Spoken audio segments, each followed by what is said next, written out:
As a recap of this session, we have tried to learn the meaning of monopoly, the difference between a firm and the industry in this market form, why the demand curve of the firm slopes downward, the firm's equilibrium in the short and the long period, and monopoly power. That is how to measure the degree of the monopoly power. I am sure you might have become very clear on the concepts taught to you by now. You are advised to go through these multiple choice questions so that you become conceptually more clear before I come to again a very interesting chapter, that is price discrimination, which is a part of the monopoly only. Price discrimination. What is this? It is indeed a very interesting concept and is observed throughout the world, particularly in the free market economies where the monopolies are more dominant. When a seller charges different prices from different customers for the same commodity, it will be called discrimination among the customers. If we see the history, even the states have been discriminating. For example, when it claims different fares from different passengers for the same mode like railway, roadways or airways, it is discrimination among the customers. One more example, the state may supply the power to the farmers at the low tariff, but at the same time may claim more tariff from the normal customers and from the industrial customers. It is again discrimination. But the goal is different. It is to maximize the consumer's welfare. Whereas in the case of the monopoly, in the private sector, the aim is only one: how to exploit the customers and maximize the profit if the circumstances permit. Since I am talking about the circumstances, can it discriminate among the customers in all circumstances? No, it cannot, because it requires certain conditions which must exist before it goes for that practice. But before I come to those three conditions, let me define it formally. It is the selling of the same article or product under a single control at different prices to different buyers. I am confident you must have understood the meaning of the price discrimination. Before I come to the circumstances or the conditions that are required for the monopoly to discriminate among the customers, I must throw some light on the degree of price discrimination. Normally, these are of three types. In the first degree, the seller will leave no consumer surplus with the buyers. What is this?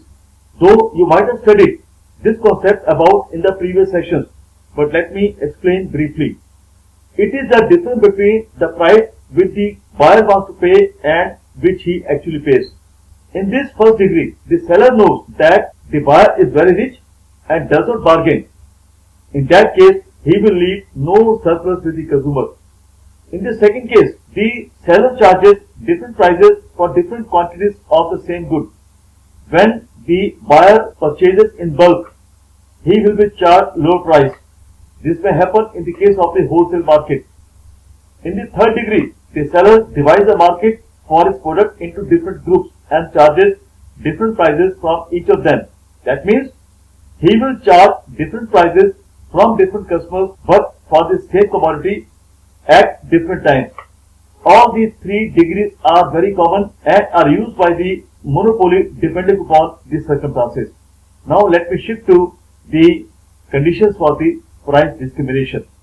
Though a monopolist, he may find it quite difficult to discriminate among the customers in all the circumstances. He therefore requires some preconditions to exist before he thinks of differentiating among the customers. First important condition is there should be more than one market. In the same market, he may find it very difficult to charge different prices from different customers for the same commodity. The consumers may come to know this way or that way that they are being discriminated against.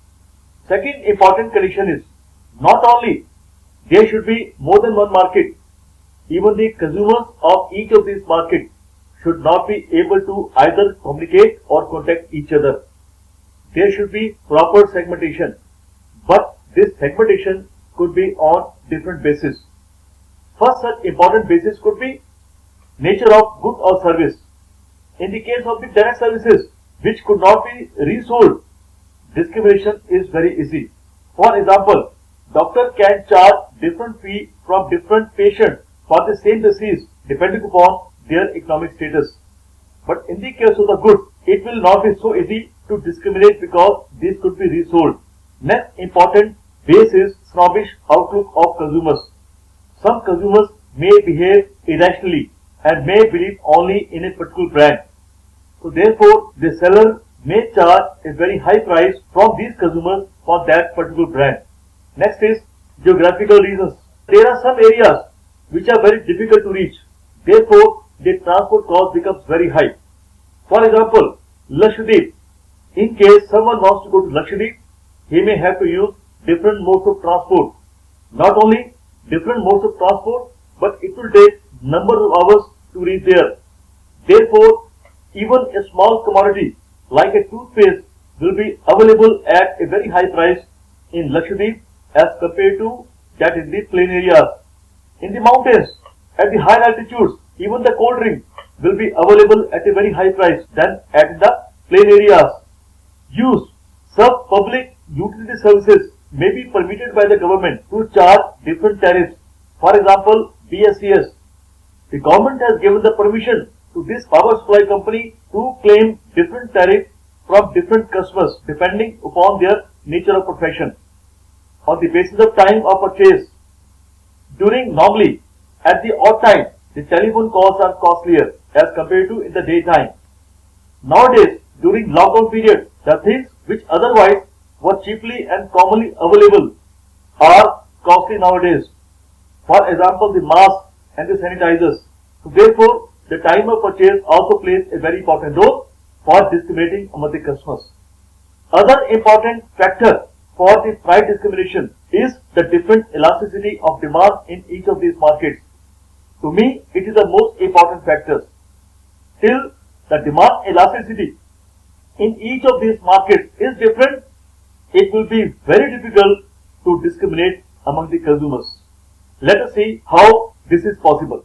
As I told you, in spite of fulfilling all the three conditions, if the price elasticity is not different in each of these markets, it will not be profitable at all for the monopolist to discriminate.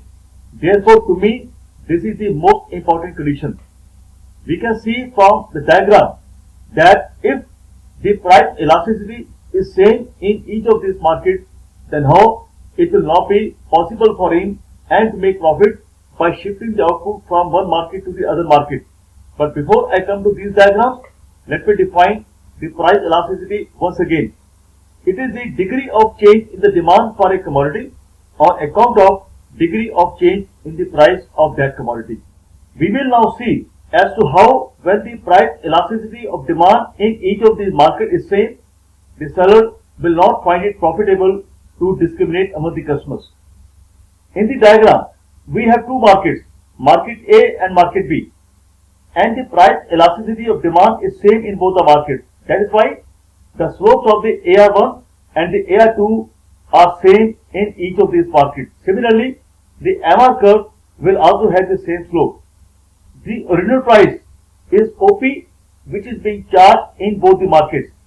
So let us assume that the seller shifts some amount of output, that is CD, from this market and sells in the second market, that is market B.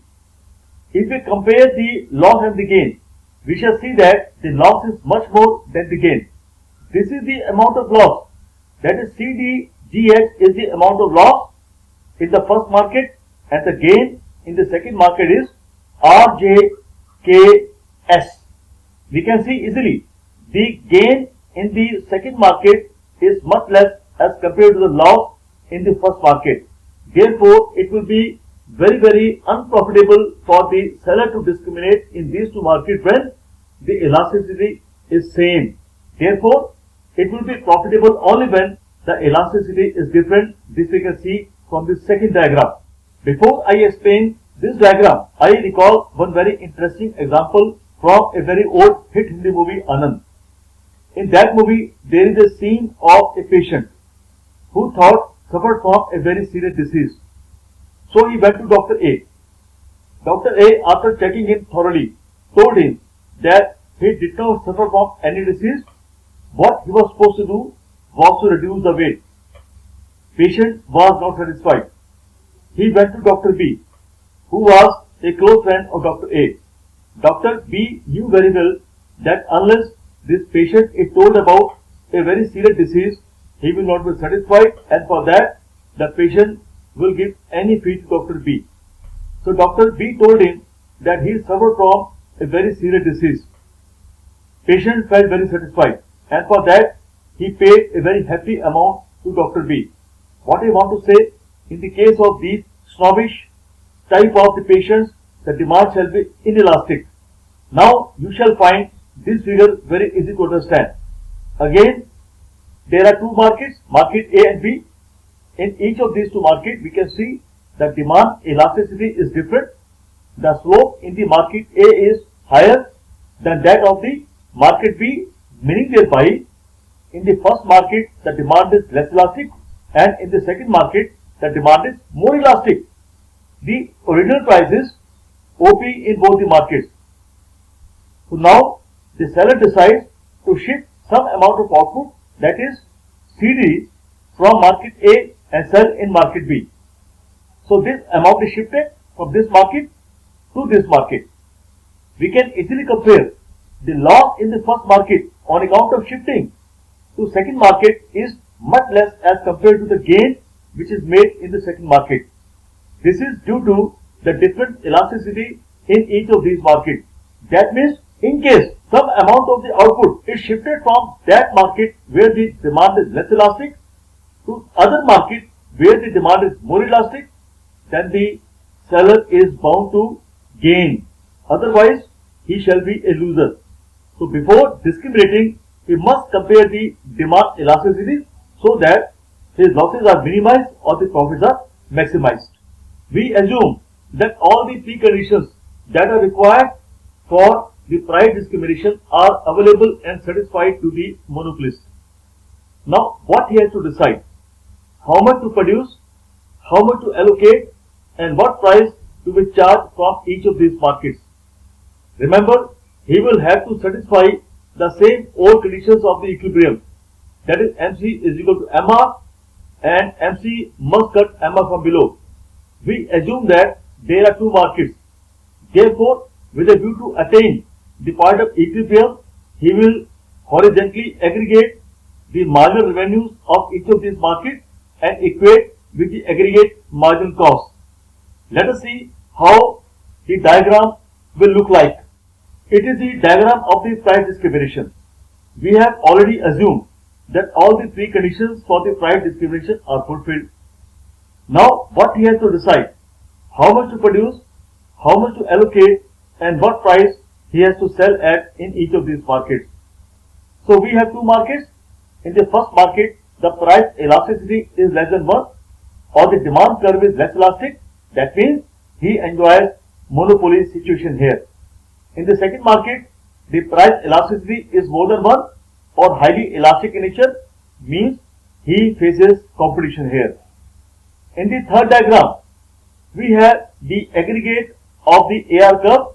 This is the first part of the AR curve from the first market. This is the second part of the AR curve from the second market. So this is the horizontal summation of the AR curve of each of these markets. This is the total marginal cost curve which is given to us. To find out about the total amount of production, we shall see where the MC and the MR curve cut each other. This is the point. So therefore, the total production will be this amount of output which he will allocate between these two markets. To find out the amount of the allocation, we shall draw a line parallel to x-axis and cutting across these two markets. We see that this line cuts the MC curve of the first market at this point and the second market at this point. We shall draw a line touching the AR curve of each of these markets, and we see that the price in the first market is much higher than the price in the second market. The output allocated in the first market is much less than the output allocated in the second market. That means in that market where he enjoys monopoly situation, he will not only charge a very high price but will also sell at the low price. In the second market, where he faces competition, he will sell at a low price and will sell more amount of output with a view to create more demand in the second market. We have one more case of discrimination, which is called dumping. Dumping is the case of two markets. One is the domestic market and other is the international market. We assume that in the domestic market he is a monopolist, but in the world market he faces perfect competition. So therefore, in the world market he has the perfectly demanded curve, in the case of which the AR and the MR are same. We can see this is the demand curve for the perfect market or world market, and this is the demand curve for the domestic market. Since he is a monopoly in the domestic market, the AR curve is sloping downward and MR curve is sloping faster. This is the aggregate marginal cost curve given to us. The marginal cost and the aggregate marginal revenue cut each other at this particular point. So therefore, this monopolist will produce OQ amount of output, which he will allocate in these two markets. To find out that, we will draw a line from here, which is parallel to x-axis but cutting across two markets. In the perfect market, in the world market, he cannot sell beyond this price. So this will be the price in the world market, but in the monopoly market, which is the domestic one, he will charge this price because this line is touching the AR curve at this point. So he will charge this price. So we see in the domestic market, he charges more price and sells this amount of output, that is OM. But in the world market, he sells MQ amount of output, which is more than that of the domestic market. In the world market, he charges a much lower price because he faces competition, but in the domestic market, he charges a very high price because he enjoys a monopoly situation. So conclusion will be same. In the domestic market, the monopolist will charge a high price and sell less amount of output because he is a monopolist here. He can afford to sell low amount of output and afford to sell at the higher price. But in the world market, where he faces perfect competition, he can't afford to sell at the higher price because he has to create a market for himself. So he will sell at the competitive price, but at the same time will sell much more amount of output. So this is the way he will allocate the amount of the total production in each of these markets and the price which he will charge from each of these markets. Before I formally finish the chapter on monopoly market, let me say a few words on the word dumping. It has come from garbage. Garbage is either thrown or dumped. Therefore, when a country aims at capturing the entire world market by dumping its exports, that means the exports are being treated as the garbage. This was exactly done by China and Japan. Chinese authority directed its exporters to sell at such a low price that they are able to outcompete other exporters. Therefore, WTO advised the countries to go for the anti-dumping duties. Government of India also imposed anti-dumping duties on many Chinese exports with a view to safeguard its own markets, like toy market. Japan, with a view to avenge its defeat after Second World War, it captured the entire American electronic market by dumping its goods on that market. This way, Japan captured the entire American market in such a way at such a low price that Americans prefer to purchase only Japanese electronic goods. By and by, Japan captured the entire electronic world market. So therefore, dumping is good for the exporter as it may capture the world market, it may earn foreign exchange, but at the same time, the country where the goods are being dumped will be affected badly by the competition and its own market shall be totally destroyed. So it will be in the interest of the importing country or a country where the goods are being dumped to go for anti-dumping duties, but WTO has advised that before they go for the anti-dumping duties, they would have to prove before the authority that the goods are being dumped on its market. So now, I am sure you must be clear about the monopoly and you might have enjoyed the entire chapter. I will now shift to another important and interesting market form, that is monopolistic competition.